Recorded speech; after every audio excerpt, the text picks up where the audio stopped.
Good evening, visitors. Welcome to the Australian War Memorial's Last Post ceremony. My name is Emily Hiles, and joining us today from the Royal Australian Navy is Warrant Officer Sherry Thayers. We welcome the veterans who have served, those that are still serving, and the families that love and support them. The live stream of this ceremony is made possible by the Returned and Services League of Australia and the RSL and Services Clubs Association. We welcome members who are watching the broadcast of this ceremony across Australia. During this evening's ceremony, wreaths will be laid at the base of the Pool of Reflection by visitors to the memorial and students on behalf of Presbyterian Ladies College, Sydney, visiting from Croydon, New South Wales. If you're able, please stand and join in singing the national anthem.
Students, please be seated.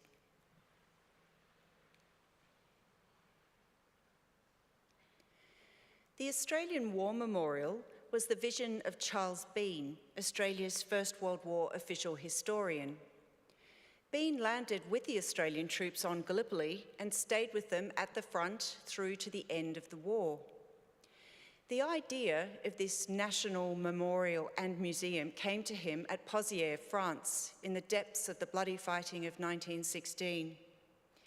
Bean's idea was that this would be a place where family and friends could mourn loved ones buried in faraway places.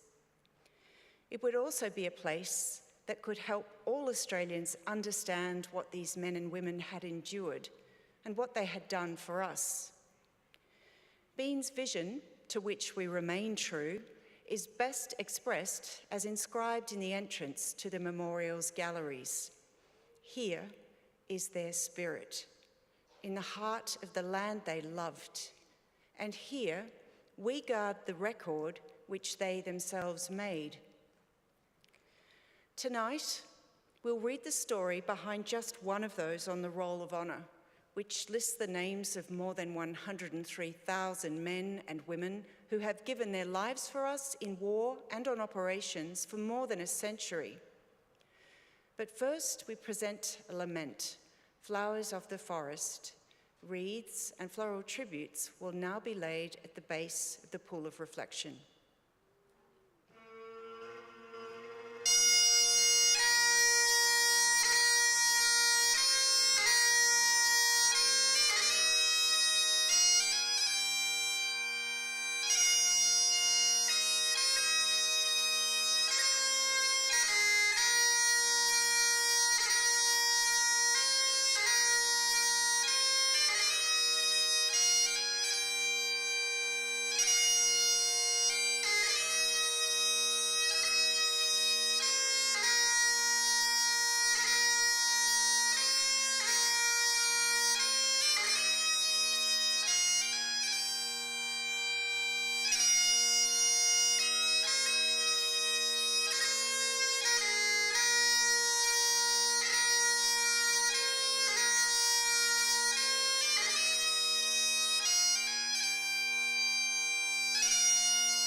Today we remember and pay tribute to Private Thomas Leslie Davies.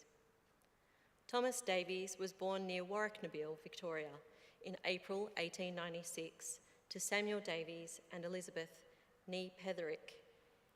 Known as Leslie, he was the fourth of 10 children. Davies grew up at the nearby town of Peppers Plain, and he attended school locally. In 1904, Samuel and one of his sons, Stanley, moved to Lameroo, South Australia, to take up a farming block there, becoming one of the pioneering families of the district. The rest of the family moved to Lameroo in 1906. After leaving school, Leslie Davies joined his father farming the property. He was a keen footballer and played Australian rules football for the Willakawat and Cotton Football Club. He was described as being loved by all who knew him. On the 7th of September 1914, barely a month after the First World War began, Leslie's father Samuel died suddenly at home, aged 57. He had been in ill health for some time, but his death still shook his family. Davies' older brother Samuel enlisted for service with the 32nd Battalion in late July 1916. He had already embarked for service abroad when Leslie Davies decided to enlist. He travelled to Adelaide, where he enlisted on the 6th of November 1915. He was 19 years old. Leslie enlisted with his mother's consent. He initially trained with the 2nd Depot Battalion before being allocated to the 12th Reinforcements to the 32nd Australian Infantry Battalion. Davies embarked from Adelaide with other reinforcements on the 16th of December 1916 aboard the transport ship Berrima, bound for England. After disembarking at Devonport in mid-February, Leslie was able to visit his brother Stan, who had recently been released from the military hospital at Favant, near Salisbury, after recovering from an illness. Stan departed for France at the end of the month. Leslie remained in England, where he and his fellow reinforcements undertook further training before being sent to the front. On the 2nd of March 1917, Leslie was admitted to the military hospital at Favant, suffering from pneumonia. His condition deteriorated over the following days, and he died on the 7th of March. He was 20 years old. Leslie Davies was laid to rest in Baverstock churchyard 2 days later. The inscription on his headstone reads, "In memory of our dear son, his loving parents, Lameroo, South Australia." His brother Stan returned to Australia in 1919. Leslie Davies' name is listed on the Roll of Honour on my right, amongst almost 62,000 Australians who died while serving in the First World War. His photograph is displayed today beside the pool of reflection. This is but one of many stories of service and sacrifice told here at the Australian War Memorial. We now remember Private Thomas Leslie Davies, who gave his life for us, for our freedoms, and in the hope of a better world.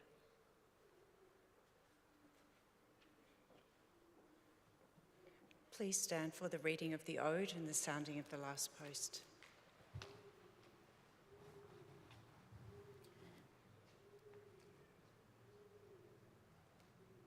They shall grow not old as we that are left grow old. Age shall not weary them, nor the years condemn. At the going down of the sun and in the morning we will remember them. We will remember them.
lest we forget.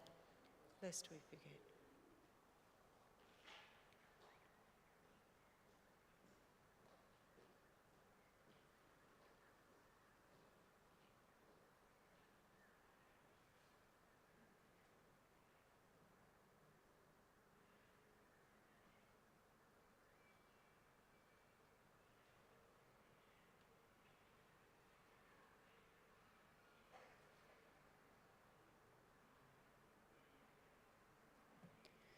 We leave you this evening with the words of the memorial's founder, Charles Bean. Many a man lying out there at Pozières or in the low scrub at Gallipoli, with his poor, tired senses barely working through the fever of his brain, has thought in his last moments, well, it's over. But in Australia, they will be proud of this. Ladies and gentlemen, that concludes the last post ceremony. On behalf of our director, staff and volunteers, thank you for visiting the Australian War Memorial today. We wish you all a very pleasant evening.